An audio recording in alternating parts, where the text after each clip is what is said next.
Hi everyone, it's Dr. Bernstein, and in this brief video I'm going to talk to you about some effective strategies that you can use when writing conclusions for your papers. Now you probably know that your concluding paragraph needs to wrap up your argument. As the folks over at the Princeton Writing Center point out, the goal is to make your reader feel that the argument has fully achieved the goals you have set in the introduction. So one of the reasons, it's like conclusions sound so simplistic, you're just going to wrap things up. But one of the reasons why we tend to struggle with them is that we feel like we've already said everything we needed to say. We've said it all. Why do we have to now say it again? And you feel like you're just repeating yourself. So a conclusion should have a certain degree of summarization because you want to wrap things up, tie together any loose ends. But there are some other ways of structuring your conclusion so that it's more than just a mere repetition of what you've already said. So I'm going to provide you with three effective strategies that you might want to try in this essay that you're writing. So the very first thing that I recommend, this is related to technique number 1, is go back to your opening paragraph.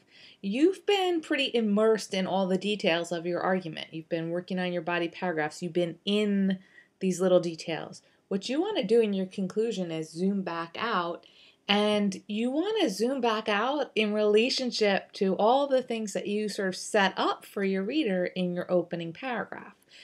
So let me give you an example that's related to the example I provided in the opening paragraphs video. This is the example of the student who started her opening paragraph with an anecdote about how college students are so busy that they have little time for deep thought, and they tend to experience this blur of memorizing necessary material only to just sort of dump it out of their minds after they take their exams and get their desired grades. And her thesis is really that poets can help busy students sort of slow down and appreciate the deeper significance of certain issues. That's the general sort of thesis there. So one thing that she could do in the conclusion is come back to this anecdote, right? She created this really nice anecdote to open her opening paragraph.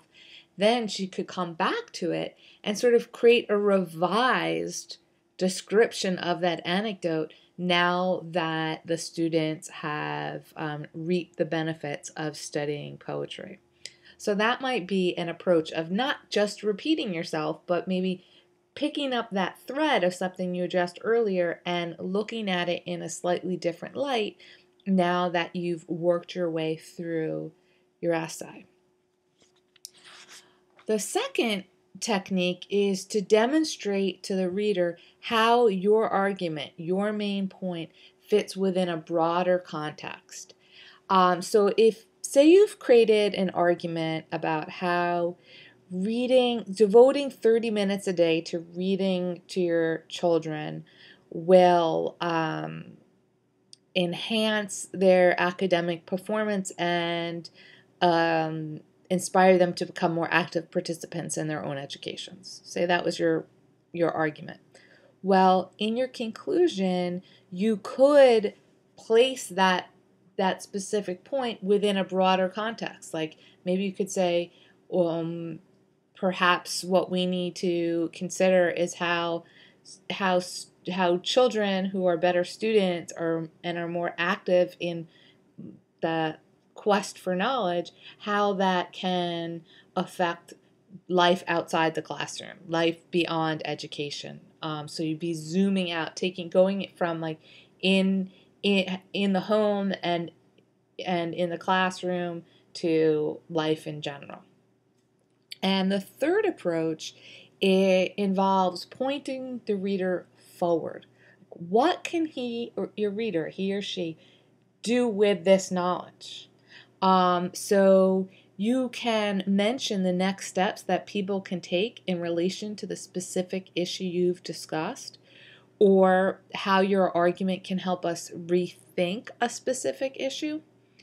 So let me just give you an example based on an example we used in the previous video. And this is the student who starts off with the question about why is it that so many students or so many people are intimidated by poetry. And in that opening paragraph, the writer discusses why it is people are intimidated by poetry, and how poets like Pamela Spiro Wagner and Billy Collins reveal that all poetry doesn't have to be, excruciatingly difficult to understand. So in your conclusion, what you could do is say to the reader, well, now that I've shown you that you don't have to be afraid of poetry, and that there are these ways of easing into the study of it and exploring the pleasures of it, you might want to try doing X, Y, and Z. Like, go pick up a book of poems by Billy Collins, or go see for yourself. So you see how you're sort of pointing forward. Sometimes if you're doing a paper that's not for a literature class, and say you're doing some sort of study, you could say, well, now that we've learned about X, Y, and Z, we probably should start conducting studies that explore, A, B, and C, or some other point that's related. Like, what are the next steps? So these few strategies should really help you bust out of that rut of feeling like you just are just repeating what you've already said. You're sort of repeating it, but with a difference and with an angle around it. So experiment with them, and I'll give you more feedback when I see your papers. Bye.